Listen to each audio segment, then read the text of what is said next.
Olá, estamos dando início ao programa Tribuna Livre. Esse é o programa das noites de sábado e com reprise às segundas-feiras depois do Boa Tarde Rio Branco. E hoje nós vamos debater aqui o tema redução da taxa de juro para operações de crédito bancário. E os nossos convidados são o superintendente da Caixa Econômica Federal, Anacleto Grosbelli, e o superintendente exercício do BASA, o Antônio Edemilson. Para me ajudar na condução desse debate, eu tenho aqui comigo os debatedores que você já conhece, Narciso Mendes e Osmir Lima. Eu sou Arquibaldo Antunes e este é o Tribuna Livre. Nós voltamos em instantes, logo após um breve intervalo comercial. Não saia daí.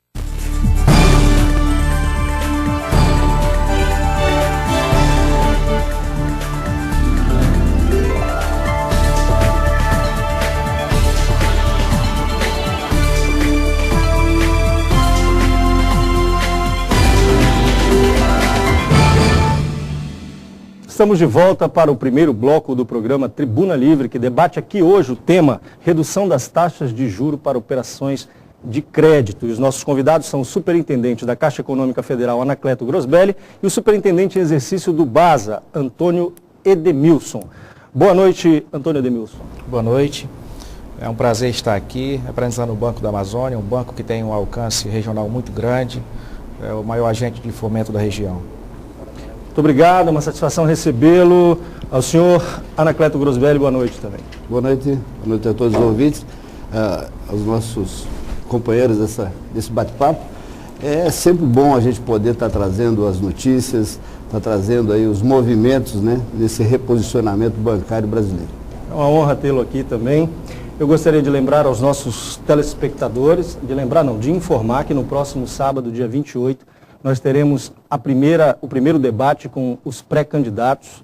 Será com o pré-candidato pelo PMN, Leôncio Castro, e o pré-candidato pelo PMDB, Fernando Melo. Nós faremos um debate com 7 pré-candidatos em 2 rodadas distintas, sendo que todos eles participarão 2 vezes aqui. Nós estabelecemos as regras numa reunião de ontem com a direção da emissora e ficaram acertados, essa disposição dos candidatos no debate ficou acertada através de sorteio e as regras também foram aceitas por todos os pré-candidatos presentes ou os seus representantes. Na semana passada, eu começo perguntando aos senhores, para dar início ao debate de hoje, na semana passada, um proprietário de um banco privado afirmou que a redução das taxas de juro ia causar um aumento muito grande na tomada de crédito bancário e, consequentemente, a inadimplência. Eu pergunto aos senhores, essa possibilidade é real? E, em sendo real, ela seria compensada pelo grande volume que se aguarda nas operações de crédito?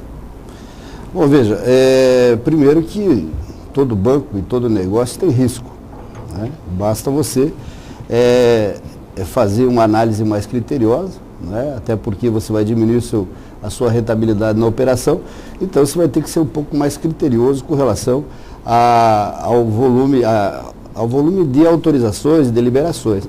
É um risco, o que pode acontecer a inadimplência. Por outro lado, não é só a taxa de juros que está baixando, nós temos que levar em consideração também que está tendo um alongamento. A gente sabe que, né, o Brasil tem, vamos dizer assim, a população está um pouco alavancada já em crédito, não é? Mas a inadimplência está suportável, está dentro do que se esperava. Outra coisa importante que a gente já está detectando desde o primeiro dia, o volume dentro das nossas agências aumentou muito com relação à procura de informações e, sobretudo, com relação a novas operações. Está realmente aumentando bastante. Então você vai ter que fazer realmente mais negócios para obter a mesma rentabilidade que você tinha. O risco da inadimplência é o risco do mercado. Agora eu faria uma pergunta antes de ouvir o BASA, até para ele responder na hora devida, qual é a taxa de inadimplência aqui no Acre da Caixa Econômica, por exemplo? Até para, com essa sua resposta, ensejar outros questionamentos. Veja, se você pegar, você não pode fazer uma taxa linear, são operações, tem operações que você tem uma predisposição maior a aceitar a inadimplência. São, vamos dizer assim, aquelas taxas maiores, aquelas que são já... Sim, mas não teria um assim, percentual aí, digamos, não. 10%, 8%, 7%, 5% no geral? Não, eu vou te falar, por exemplo, de habitação. A habitação é uma coisa que eu posso te falar, assim, que isso eu já olhei. E até porque eu quero, né, dizer o seguinte, eu estou há 20 dias aqui no Acre e eu ainda não consegui ter todas essas informações. Esse é o primeiro aspecto. Que é plenamente justificável. Isso. Porque, vamos imaginar o seguinte, aqui o Acre tem umas atividades, né, por exemplo, a alagação é uma coisa que tem tomado muito tempo da gente, né? E a gente tem estado muito presente, né, nessa parte, e aí eu não tenho essas taxas de cabeça para lhe dizer assim, como é que está. Mas elas estão dentro de uma normalidade aceitável e esperada pela Caixa. Não é nada alarmante nesse momento. Ok.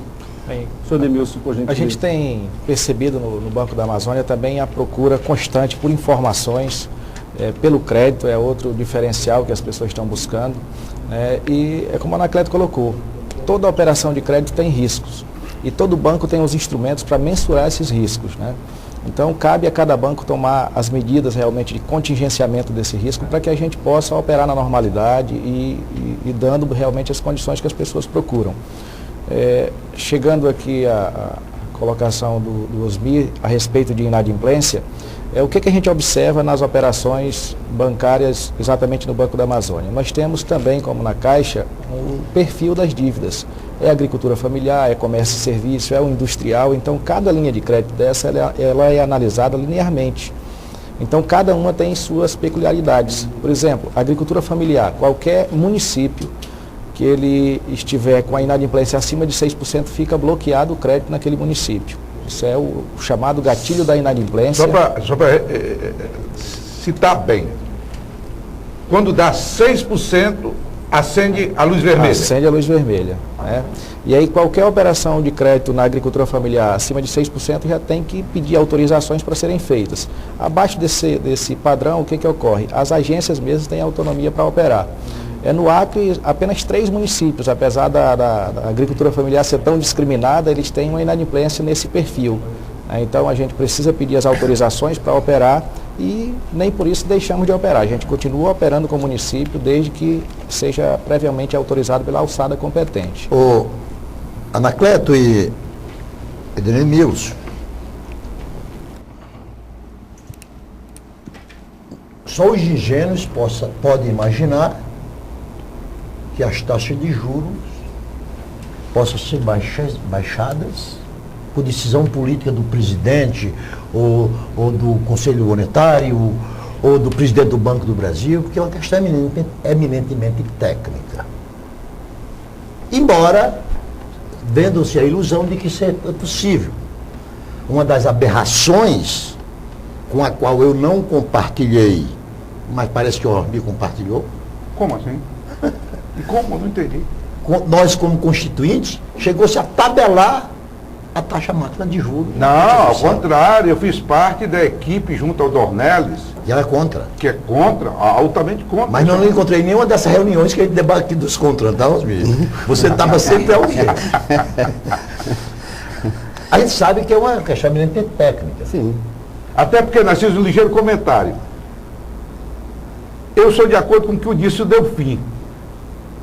Colocar a taxa de juros da Constituição é a mesma coisa de um tucano daquele do lado do 15º andar do edifício do Congresso Nacional e querer revogar a lei da gravidade. Bom, não resolvi, não vai. Aí o que acontece? Nada.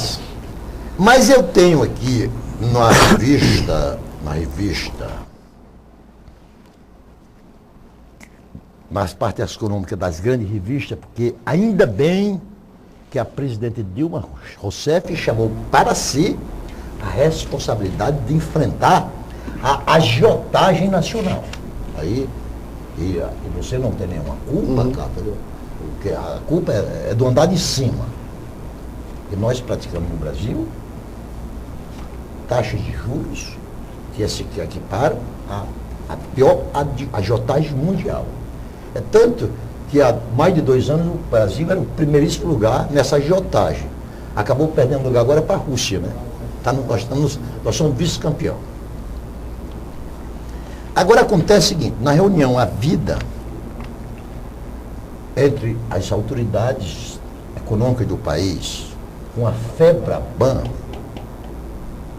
a gente acaba descobrindo, e aqui tem um exemplo muito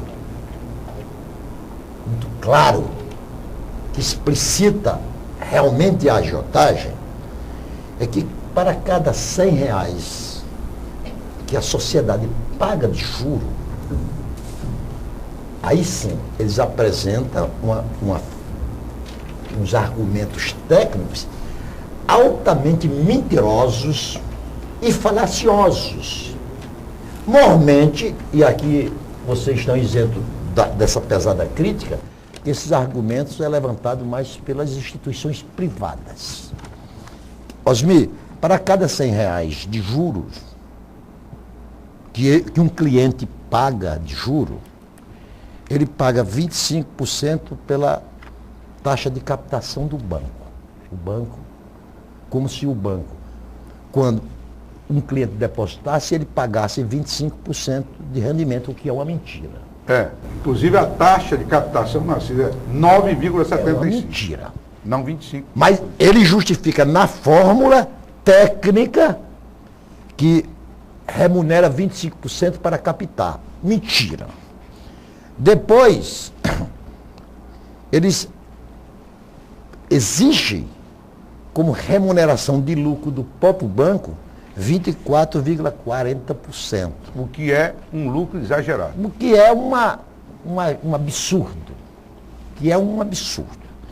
Depois, ele diz que a inadimplência determina 21% de prejuízo das instituições financeiras. Outra mentira. Que você acabou de ouvir, o nosso representante do BAD diz que quando está em 6% vem o sinal vermelho. Aí vem o sistema bancário, que o Brasil é muito complacente na cobrança de tributos, que devia ser mais agressivo, paga 16%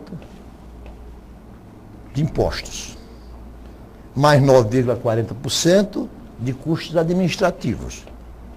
E 3% outros. Até eu imagino que até o cafezinho que a gente toma nos bancos, a gente está pagando, né? A gente tem a imaginação que é de graça, mas que está pagando.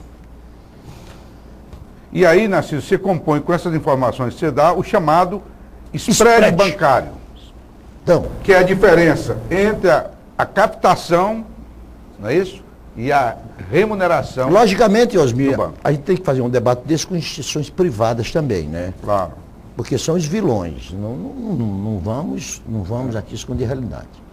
Caixa Econômica, eu particularmente sou testemunha da sua contribuição nas mais diversas áreas de um Estado como o Acre. Na habitação, no saneamento, na administração do recurso do Fundo de Garantia. E tem mais uma série das loterias esportivas que acabam beneficiando a educação, a saúde, aquela coisa. Sim. A minha pergunta é, vocês estão de acordo com essa decisão política da presidente Dilma de acabar com a agiotagem no Brasil? Infelizmente, nós vamos ter um intervalo comercial. Narciso acabou se estendendo um pouco mais e os senhores poderão responder essa questão após o intervalo. Já intervalo comercial, o diretor nos sinalizou aí. E nós vamos fazer então esse intervalo. Daqui a pouquinho nós voltamos, um instantinho só. Continue conosco.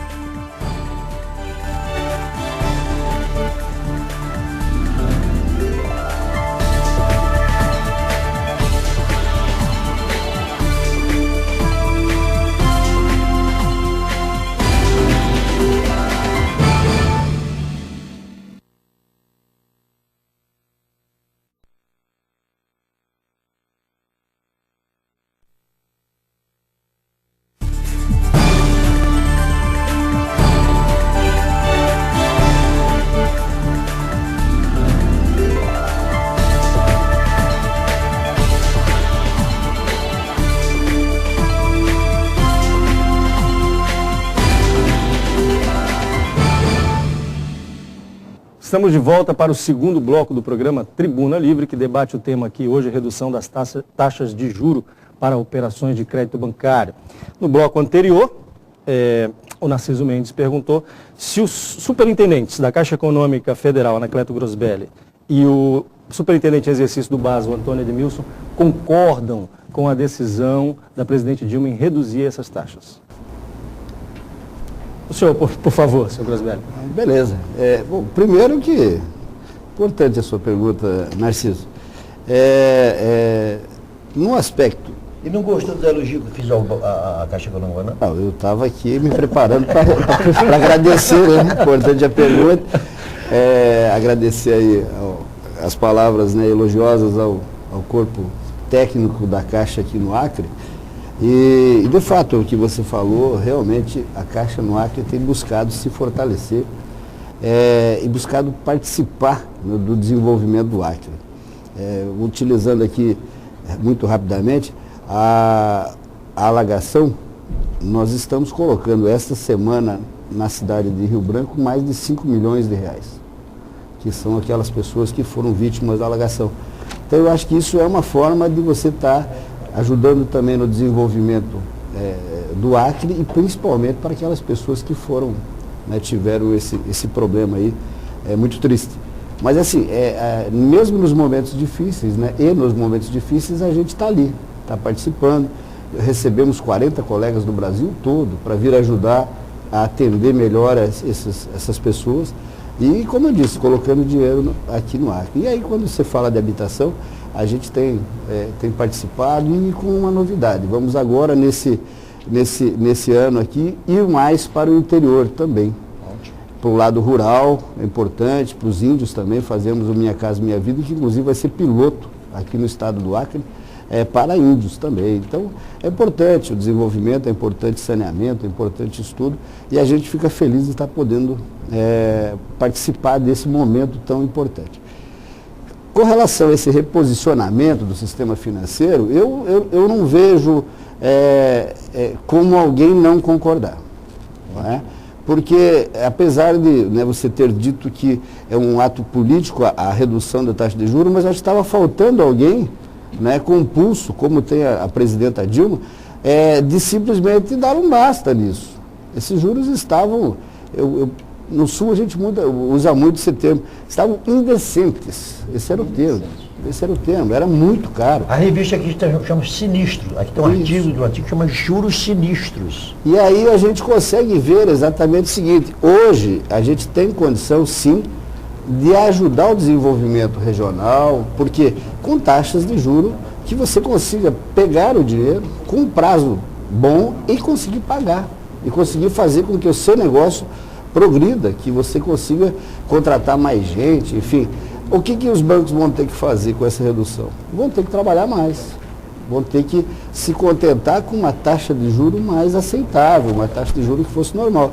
Você muito bem disse aí de uma nota de R$100, quanto vai para todo mundo. O senhor acha então que, em função dessa redução, uma decisão política, os bancos privados tendem a segui-la? Não, não tem como não seguir. O mercado, as pessoas não vão aceitar. Se eu tenho um banco, que pode ser o BAS, que pode ser a Caixa, o Banco do Brasil, qualquer banco, é a lei da oferta e da procura. Um banco que está aqui do meu lado me oferece uma taxa para um produto de pessoa jurídica, o giro caixa, ou alguma coisa assim, na faixa de 0,9 ao mês, isso é real, eu não estou falando das médias, porque quando você fala da média, eu te digo, eu tenho taxa a 1%, mas eu não estou lhe dizendo quanto que é o máximo. O máximo pode ser 8%, então vai dar uma média de 5%, ainda não está bom, ela tem que ser no 1%, como eu estou dando esse exemplo, para uma empresa aí que pode pegar até R$1 milhão a 0,94%. Isso é juro real. Se os bancos não vierem atrás dessas taxas, fazendo ou competindo para chegar nessa taxa, vai perder o cliente. Vai perder o cliente. Pensando nisso, a Caixa, a partir de segunda-feira, estará abrindo 1 hora mais cedo. Eu já ouvi isso. Vamos abrir 1 hora mais cedo porque a procura está muito grande.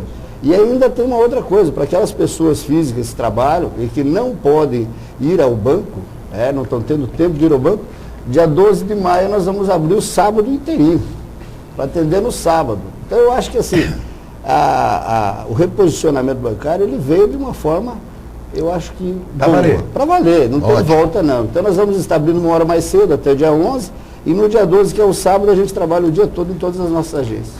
E o senhor, o que tem a dizer sobre essa decisão? A gente percebeu desde o governo Lula que o Brasil não cresce sem não distribuir renda. Se não houver a distribuição de renda, não há crescimento. Essa redução ela é premente também a essa solução que foi dada já antes, né?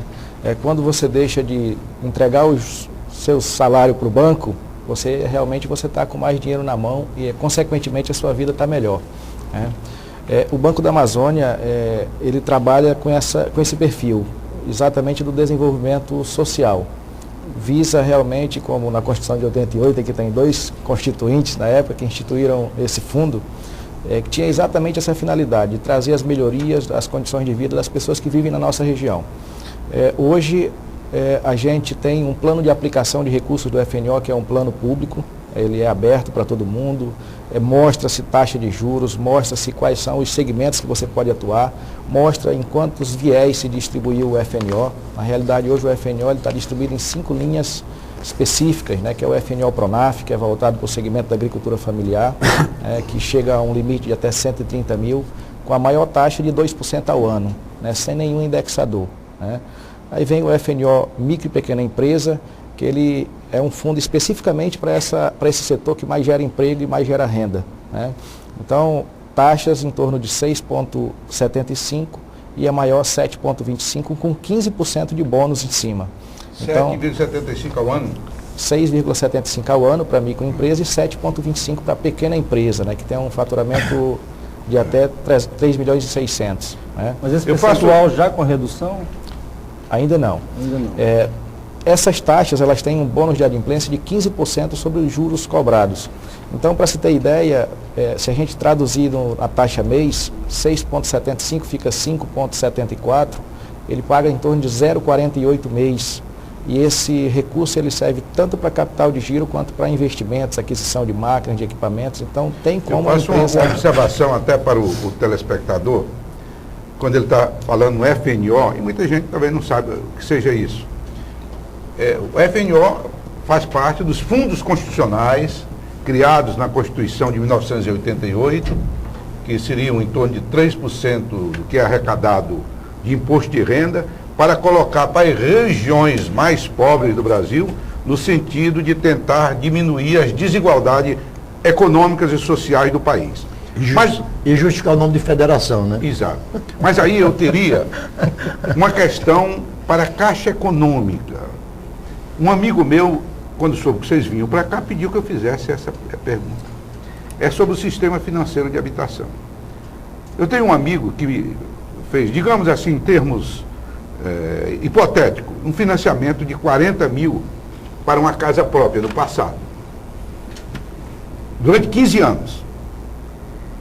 Ele pagou durante 11 anos. Quando ele foi ver qual o seu débito na Caixa, o saldo devedor estava ainda em 70 mil reais. Uma casa que estava valendo naquele momento uns 60 mil reais. Aí ele pergunta como solucionar. Aí o cara disse o seguinte, o funcionário da Caixa disse, não, esses 70 mil reais do saldo devedor, nós vamos refinanciar por 7 anos e meio, que é metade do outro tempo, com determinada taxa. E o rapaz disse, quer dizer que 7 anos e meio eu devo pagar aí um valor astronômico de prestação.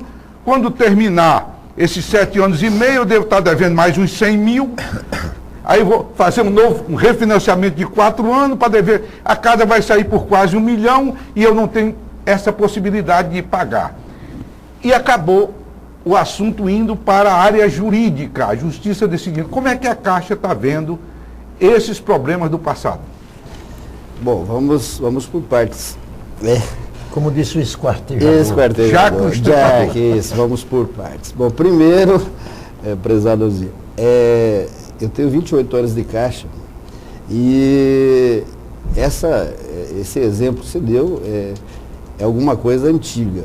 Bem antiga. Sim, antigo. Porque hoje o sistema financeiro ele está completamente diferente. né? Hoje você vai pegar esses 40 mil, nós vamos dividir no prazo que você quiser e as prestações, elas são decrescentes. Então isso não acontece mais. O saldo devedor, de fato, você paga o saldo devedor do seu contrato. Isso a cada parcela você paga, amortiza, paga juros e amortiza. O que acontece nessa época aí, que desses exemplos que você veio, que trouxe à luz aqui para a gente avaliar, deve ser alguma coisa da década de 80. Da década de exatamente. Aí naquela época a gente lembra daquela, assim, sem nenhuma saudade das inflações de 89%, de 80%. Logo, não tinha como você fazer alguma operação de longo prazo sem embutir aquilo, porque era o custo do dinheiro, sim. Então, como que a gente fazia? Isso, o governo federal também fez um grande fundo e conseguiu resolver uma grande parte desses problemas aí. Agora, tivemos, sim, no passado distante, esse tipo de situação, mas era devido à conjuntura daquela época. Hoje não, hoje eu posso lhe garantir que todos os brasileiros que forem fazer o financiamento, ele pega com taxas decrescentes e que mensalmente ele quita uma parte dos juros, né, os juros todos ali, e uma parte já da amortização. Logo, isso não acontece mais. Mas os problemas que, por exemplo, desse meu amigo, o débito na Caixa deve estar em torno de uns 400 e pouco mil, parece que não foi resolvido, e a casa dele deve valer uns 170 mil. Não, mas isso foi dado diversas oportunidades com relação a fazer essa negociação. Eu gostaria, inclusive, depois a gente ver que é esse caso. Eu vou encaminhar. Vou fazer questão de pessoalmente ajudar a resolver que esse não é só seu amigo, vai passar a ser meu amigo também. Tá ótimo. É uma conclusão lógica, né, Osmir? Não vamos também dourar a pílula. Se a gente hoje está reclamando de taxa de juros, se a gente está reclamando da qualidade do crédito, que é outro debate que nós temos, e a qualidade do crédito, porque no Brasil o crédito, além de caro, ainda continua ruim, a qualidade, né?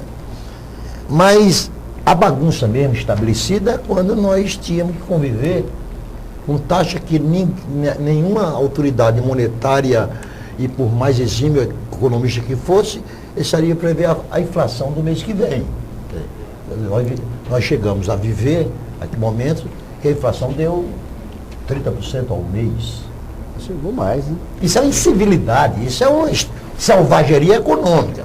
Quer dizer, e aí cria essas distorções. Mas eu me lembro das discussões que eu vi econômica, mas a própria Caixa parece que tem instrumentos para corrigir. Por isso que eu disse, até porque o banco não interessa tomar o bem de ninguém, a bicicleta, o carro, a casa. O banco interessa ter de volta o dinheiro. Não cumpre o seu papel social, não cumpriria. Você vê hoje que o dilema que a economia americana está vivendo, é a crise do subprime do sistema habitacional, que está se vendendo casas e apartamentos nos Estados Unidos por 30% do valor, porque o banco não interessa. Tem cidades inteiras americanas que foi propriedade do seu sistema. Mas tudo bem, né? Mas muita gente perdeu o seu imóvel, perdeu a sua economia com o tempo, por um sistema perverso que foi implantado nos Estados Unidos, que foi aquela grande crise. E se não fosse esses mecanismos que o nosso superintendente diz que a Caixa possui, nós teríamos uma repetição aqui no Brasil disso. Porque na justiça brasileira hoje, existem inúmeros processos tramitando, ainda com relação a esse problema que eu acabei de citar. Ô Edemilson, agora deixa eu ver. Não, pode ser. Não, só ia comentar a situação aí que a gente lembrou bem aqui, dos Estados Unidos, né? A situação da bolha lá é um caso completamente diferente do Brasil. Lá você pegava, um exemplo, um carteiro, que ele sai entregando as correspondências e vendo os imóveis. Tinha carteiro lá que tinha 7, 8 hipotecas. Por quê? Ele comprava, alugava para vender na frente. Quer dizer, era muito diferente. Aqui no Brasil ainda tinha essa situação que era um imóvel só, né? Sim, agora que abriu, aí esse pode ter muito mais do que um, enfim. Mas vamos dar assim uma solução para esse caso. Para que o Edemilson não se sinta aqui constrangido. Mas assim tem que ser depois de um breve intervalo comercial. Nós vamos fazer de novo. O intervalo. Ou nós estamos. O tempo está correndo rápido. Está rápido. Quando o papo está bom é assim, o tempo passa rápido. Nós vamos fazer esse breve intervalo comercial, daqui a pouquinho nós voltamos. Não saia daí, continue conosco.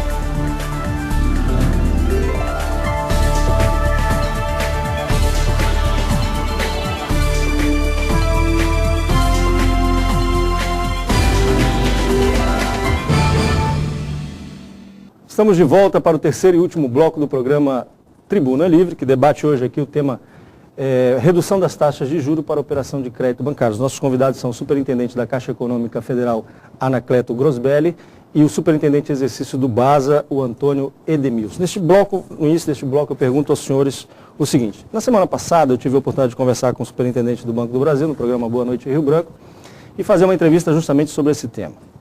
E perguntei a ele em relação àquelas pessoas que anteriormente a essa decisão do governo tomaram empréstimos nos bancos públicos com juros bem mais altos.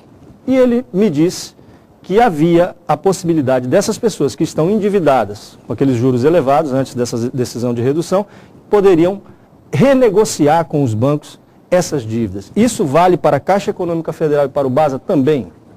Estamos operando já numa certa normalidade, né? Então, tem algumas operações que elas são vinculadas ao CDI. Então, consequentemente, elas acompanham já automaticamente a queda dos juros.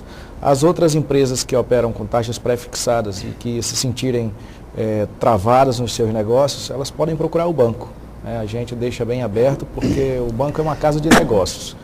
Então, ele traz a sua proposta, nós vamos analisar e colocar nas condições realmente ideais para as duas partes. Então, essa é a proposta do Banco da Amazônia. Professor Grosbelli.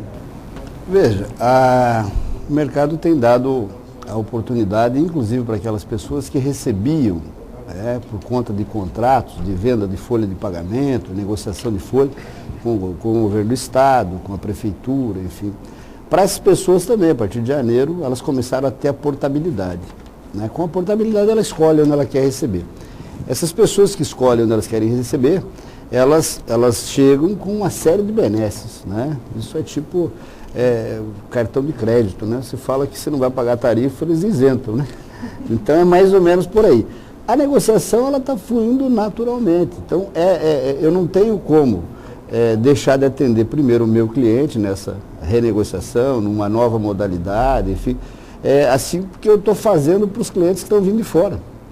Se você que está comigo, que me ajudou a ter a rentabilidade necessária até hoje, eu não posso virar as costas para você para ir atrás de um outro cliente só.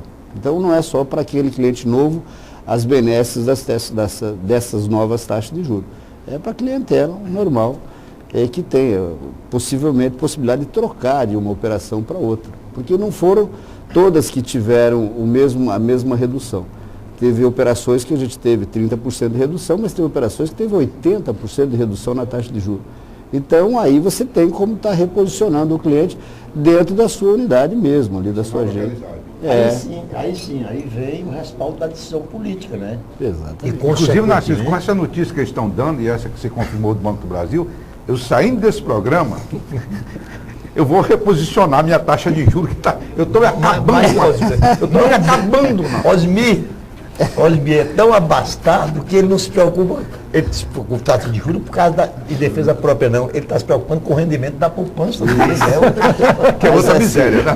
Mas que é outra coisa também, que daqui a pouco os bancos vão ter que começar a fazer um reposicionamento disso também. Porque tem que fazer, porque um dia desse eu experimentei, o Narciso me prestou R$5.000, aqui da TV, eu fazia uma experiência. Aí, olha que mal. Aí eu coloquei na poupança. E fui no banco, fiz um empréstimo de R$5.000, Narciso. Aí deixei para o ano. Quando terminou o fim do ano, aí eu fui olhar, a minha poupança estava em 5.800 e pouco. E o meu débito estava em 12.000 e não sei o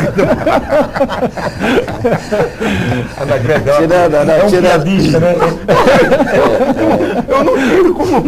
mas tirando o lado aqui do humor aqui, que foi bom, não, mas real. Eu posso dizer o seguinte, a Caixa já, para esse caso, se você, que não é o caso, sou um grande empresário, mas para aqueles empreendedores individuais, para aquela senhora que está na sua casa, que faz um pão para vender, ou aquele que faz a pipoca e vende no carrinho, para esse empreendedor e microempresas também, a Caixa tem uma linha que se assemelha muito à poupança, 0,64 ao mês. Ou seja, eu acredito que é um trabalho que a gente está fazendo muito bonito, eu acho até importante compartilhar isso. São pessoas que moravam no bairro Vitória, por exemplo, A gente montou uma estratégia, contratamos 10 meninas e meninos que têm lá de 18 a 22 anos para fazer um trabalho que é exatamente para combater a miséria daquelas pessoas que não vão a banco, mas que são, de alguma forma, investidores, empreendedores, né, que vende as quentinhas em casa, enfim. Para essas pessoas a gente foi lá, contratamos 10 jovens daquela comunidade e eles estão fazendo um trabalho para essas pessoas que não vão a banco. E aí a taxa de juros seria a mesma. Seria então menor. você chegaria no final do ano, pelo menos empatado, né? Mas teria gerado renda para o município, teria gerado outras coisas. Eu tenho uma pergunta aqui, Arquibaldo, para fazer para o nosso representante do BASA. Ademilson. Eu acabei de afirmar que os fundos constitucionais, onde está incluído o FNO, foi criado pela Constituição de 88 como forma de atenuar os desequilíbrios econômicos e sociais das regiões brasileiras. Até porque esse discurso velho de que enquanto o Brasil não combater a desigualdade jamais será um grande país, eu pergunto o seguinte: qual o volume de recursos aplicados no ano passado para o no FNO aqui na região norte e no Acre em particular? Quais as aplicações assim que tem visibilidade? Que tipo de indústria foi aumentada, criada? Porque o sentido era esse, de criar novas indústrias, dar apoio aos setores produtivos. Bem, o FNO ele tem essa característica mesmo, de desenvolvimento regional. Com esse novo plano de aplicação, há 5 divisões. A biodiversidade, que é um foco do banco para trabalhar a sustentabilidade. Então, quem tiver seu plano de manejo, quem tiver condições de operar com o banco, pode levar a documentação que nós vamos trabalhar nesse sentido. O PRONAF, que o ano passado nós aplicamos mais de 33 milhões nesse segmento. Isso é muito forte, faz com que o produtor se mantenha no local de trabalho dele, no campo, deixe de estar inchando as periferias das cidades. O FNO Amazônia Sustentável, que é esse FNO comercial, FNO rural, né, onde nós atuamos muito fortemente. O FNO micro e pequena empresa, que eu já citei, e o FNO empreendedor individual, porque hoje é um segmento também que é muito cobrado para que a gente atue. E essa semana mesmo eu estive no auditório do Sebrae fazendo uma palestra para um sem número de pessoas sobre essa linha de crédito que tem uma taxa de 0,40 mês, mensal, sem nenhum indexador também, onde a gente disse da importância que é atender esse segmento menos assistido. O ano passado nós aplicamos mais de 120 milhões aqui no Acre, no FNO, nos vários segmentos, seja comércio, serviço, agricultura familiar. E para esse ano de 2012... Porque agora estenderam para o comércio, né? Porque antes não era. Desde 2002, ele já tem atuado no comércio e serviço, né? Indústria. E esse ano, especificamente, nós temos 282 milhões para serem aplicados aqui no Acre. Até o presente momento, nós aplicamos mais de 80 milhões já nas 8 agências que nós temos. Desculpe interromper, mas no passado havia uma reclamação muito grande com relação ao excesso de burocracia, de documentos que pediam para poder conceder o empréstimo. Esse problema já foi atenuado, pelo menos? Muitas vezes o que ocorre quando se questiona a burocracia, muitas vezes é a falta de informação. Esse serviço nós temos feito, exatamente esse trabalho que eu fiz justamente com o Sebrae, é para fornecer os subsídios para que as pessoas cheguem mais preparadas para o financiamento. Você me perguntava a respeito de um projeto de grande visibilidade que atendesse exatamente esse desenvolvimento regional que se prega o FNO. Nós atuamos com a Cooperacre, que é a cooperativa de castanha do Acre aqui, que tem mais de 20 cooperativas agregadas. No entorno dela giram mais de 1.800 pessoas diretamente associadas a essas cooperativas e fora os indiretos que a gente atende que estão agregados. O ano passado nós aplicamos 5 milhões de custeio nessa cooperativa, fizemos um custeio de 5 milhões. Eles têm saúde financeira e condições realmente de arcar. Esse ano já, e pelas condições do negócio, nós já fomos lá e financiamos mais 2 milhões de equipamentos para que a própria Cooperacre faça os serviços nas terras dos produtores. Ela mesma trabalhe junto com os produtores e dê essa assistência que muitas vezes só se espera do governo. Então, é um serviço realmente assim que a gente tem o maior orgulho, né? As taxas de juros é essa que eu citei, 2%, porque se trata da área produtiva. Explica bem, 2% ao ano. Né? Que é exatamente voltada para esses segmentos produtivos, né, da agricultura familiar. O Anacleto, eu vou fazer uma pergunta para o Edenilson e o efeito devolutivo a você. Verdadeiramente, Osmir, o Acre, por muito tempo, foi esquecido pelo Banco da Amazônia. Nós já éramos políticos, que aquilo era como se fosse uma propriedade dos políticos do Pará. É verdade. Nós fomos colegas de alguns presidentes do BASA e de outros que sucederam. É verdade. E quem botou o Acre no contexto do Banco da Amazônia, aqui vamos fazer um reconhecimento, foi quando o Mâncio Lima foi presidente do BASA e antes a doutora Flora. Aí o Acre começou a ter uma participação mais segura.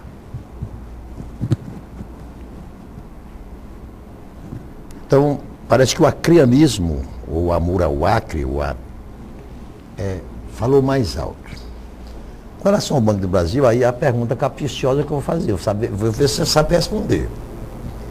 Com relação ao Banco do Brasil? Com relação ao Banco do Brasil.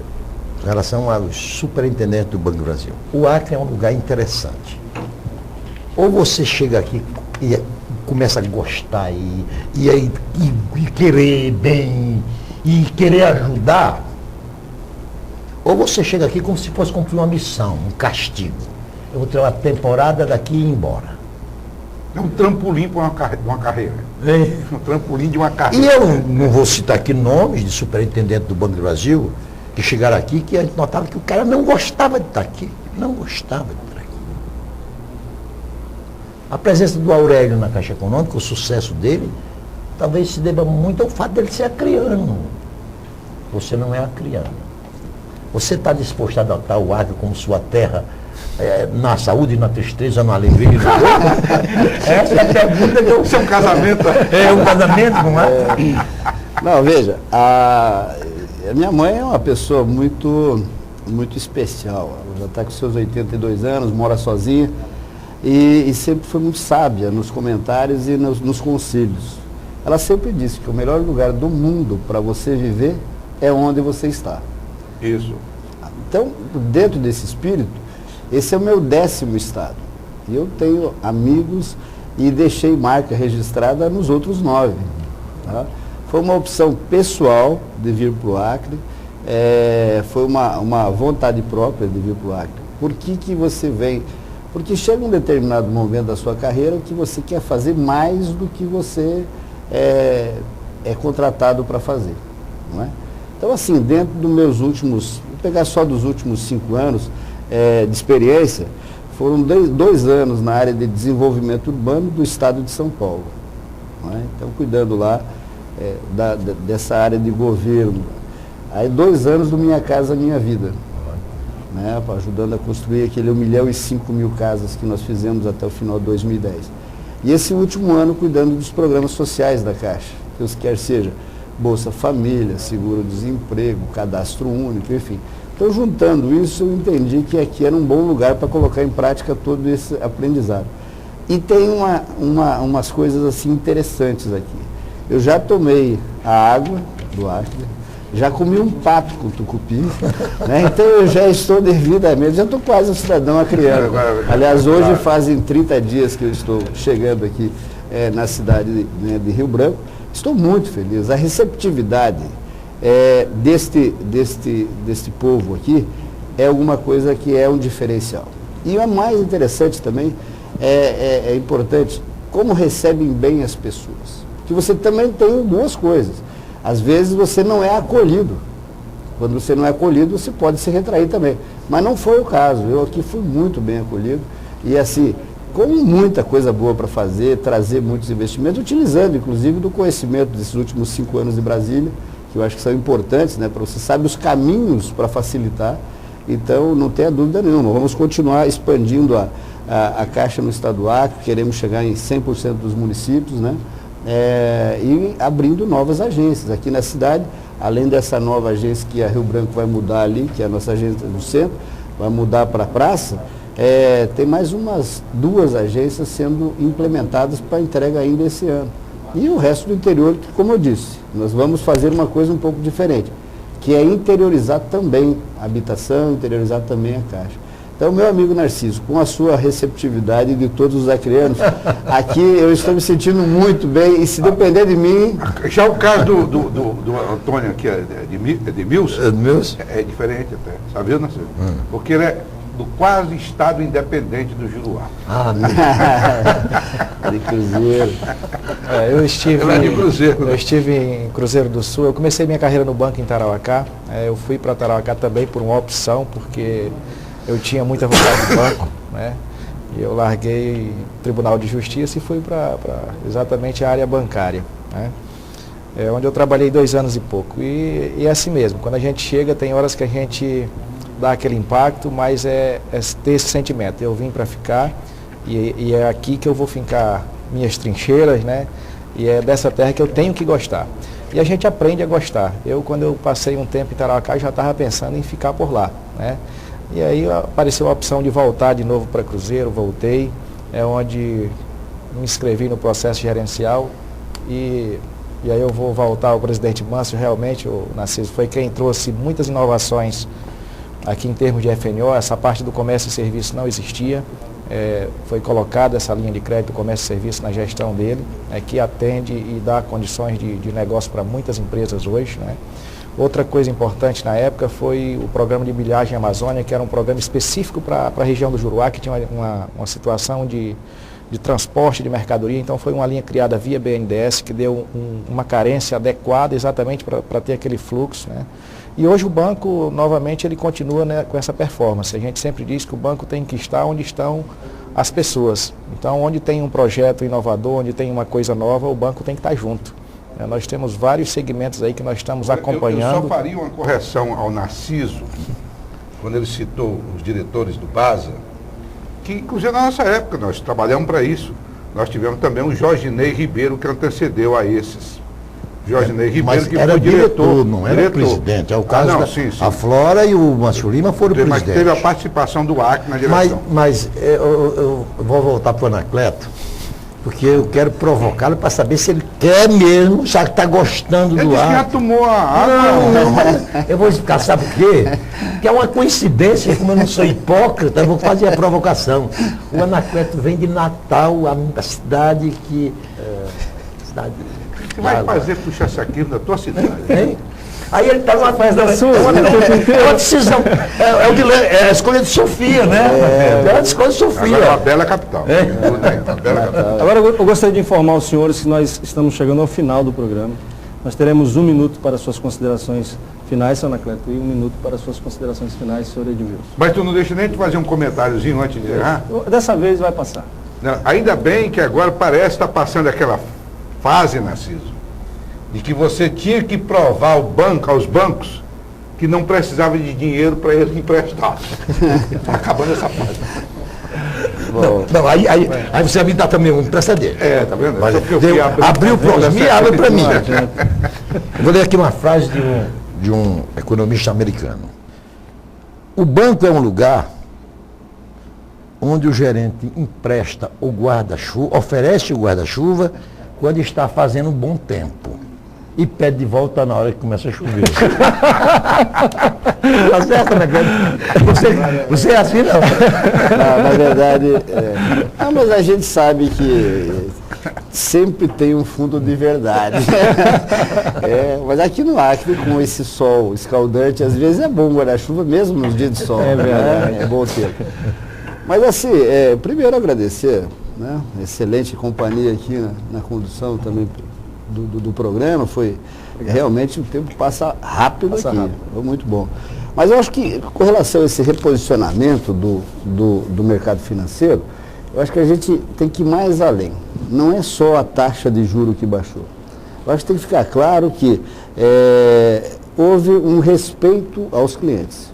Quando você começa a colocar taxas que sejam praticáveis e que não sejam abusivas, como existia um caso. Então é importante também que os bancos, e a gente vai tomar muito esse cuidado, é que exista também uma orientação financeira para as pessoas. Porque às vezes você sabe que tem aí o efeito dessas grandes lojas, dessas grandes redes, é que ela não fala em taxa de juro. Ela coloca a prestação dentro do orçamento das pessoas. E aí, quando a pessoa vê, ela está completamente endividada, está completamente alavancada. Então, é importante também que a gente tenha, aí os órgãos de imprensa também ajudem no fato de orientação financeira. Claro. Isso é muito importante, né? Já consultores dos grandes centros, em razão até do estímulo que deu o tal chamado crédito consignado, que pessoas se cederam no crédito consignado, como os aumentos de salário agora não aí estão comprometendo até 20% 20 ou 30% da sua renda com prestação, né? Então isso é importante que a gente tenha isso, colocar novamente a Caixa à disposição, dizer que realmente o nosso grupo de empregados aí, nosso time tem aumentado, recebemos agora mais 19 novos empregados, ou seja, o Estado do Acre está recebendo gente, vamos receber mais novos empregados. E é importante dizer assim, vamos fazer o possível para atender sempre bem. Vamos já, a partir de segunda-feira, como eu disse, abrir as nossas agências 1 hora mais cedo, isso vai até o dia 11 de maio, e no dia 12 vamos abrir o dia todo para poder dar orientação para os nossos clientes e os não clientes que também nos procurarem. Deixar desde já o convite, possivelmente estamos acertando os detalhes. No último final de semana de maio teremos o Feirão da Casa Própria, né, aqui o Feirão da Caixa, e aí já ficam todos convidados, né, nossos clientes e não clientes também, para ir lá procurar. As empresas aqui da cidade vão estar mostrando os seus produtos lá. Com o financiamento da Caixa, a gente vai esperar atender o maior número. Vamos fazer um grande feirão aqui, porque é uma forma que nós entendemos que alavanca, né? Empregos, gera, né, renda na cidade, enfim. E a Caixa está aí, a cada dia mais forte. Narciso pode ter certeza, vocês todos, que ela está cada dia mais forte, porque a população do Acre está fazendo isso.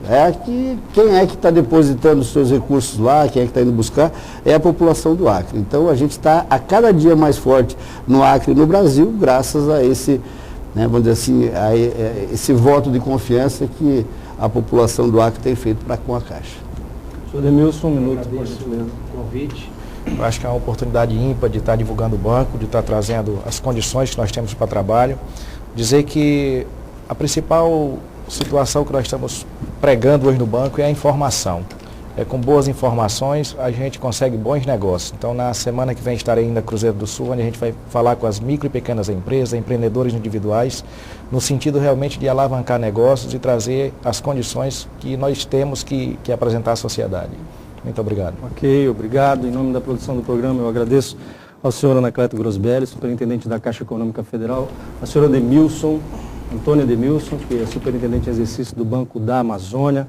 Agradeço também a sua audiência, aos nossos debatedores, Narciso Mendes e Osmir Lima, e lembro a vocês que na próxima semana nós teremos a reprise deste programa na segunda-feira, e no próximo sábado, dia 28, nós teremos o primeiro debate com os pré-candidatos, num total de 7 programas. Todos os pré-candidatos terão a oportunidade de aparecer 2 vezes aqui, com participantes convidados diferentes. Todas as regras foram consensuadas com os representantes e com o pré-candidato, e a direção da emissora teve o cuidado de informar ao TRE sobre tudo que ficou acertado aqui. Os pré-candidatos serão Leôncio Castro, do PMN, Jamil Asfuri, do Democrata, Marcos Alexandre, do PT, Luiz Calixto, do PSL, Fernando Melo, do PMDB, e aí Ayrton Rocha, do PPS, esqueci alguém?